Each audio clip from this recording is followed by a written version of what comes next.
應該唔係。菩薩叫老孫我保護一個和尚去西天取經喎。專家，我估你認錯人啦。小僧係由東土大唐。東土大唐 ，yes， 就係你。菩薩同我講咗啦，咁就由老孫我保護你去西天。保護我？我諗唔使啦啩。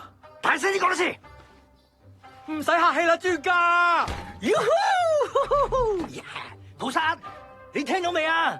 係佢自己話唔使，唔係老孫我唔保護佢。咁我必噶啦。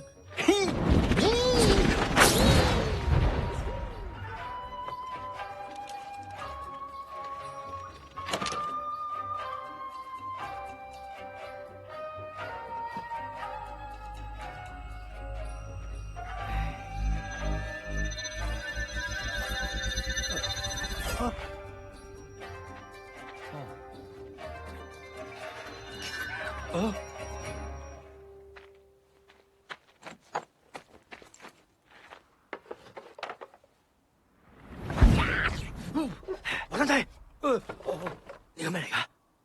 點解除唔到噶？係菩薩俾我噶，我都唔知係咩嚟。靚仔，唔好玩嘢啊！快啲同我除咗佢。你唔好喐啊！上面寫咗啲字。哎呀，你唔好喐嚟喐去啦，好冇？你一喐，我睇唔清楚啲字。原來係梵文，睇嚟我照讀係唔掂，係咩？要唱先得。咁就快啲唱啦，唔該，唔該晒。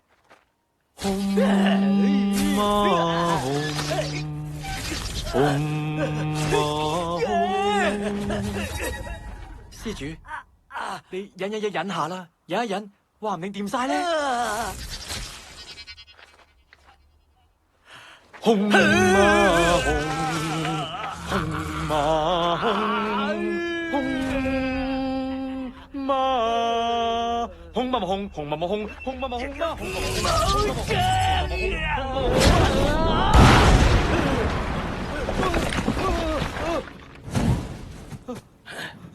你唔好過嚟啊！你再過嚟，我投降。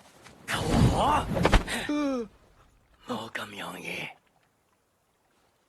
你到底想點？你而家唔幫我除咗我嘅金箍，老孫我而家就練。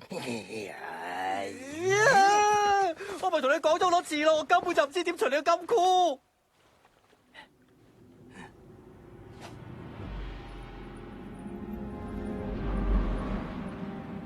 悟空，你面前嘅小和尚係如來座下金禪子十世臨凡，將來路上你哋結為師徒，你要盡心保護佢，尊重佢，直到西天大雷音寺取得三藏真經，你嘅金箍先會解開。除此之外，別無他法。我而家就去攞本經書翻嚟。菩薩都仲未講完。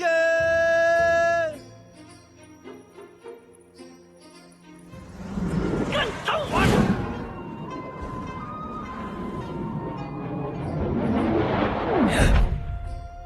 話到就到。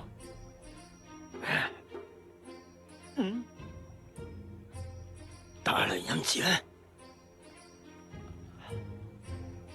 專家，點解咁啊？菩薩叫我同你講，如果你想咁樣飛過去，肯定係冇可能噶。喺取經路上嘅每一難，皆為造化，每一步皆是修行。唔係話生命就是如此奇妙。你講咩啊？一步一步吓，奇乜鬼嘢妙啊？係啊，莫名咁奇妙。菩薩咧？菩薩！菩薩！專家，菩薩細細聲都已經聽到噶啦。收嗲啊你！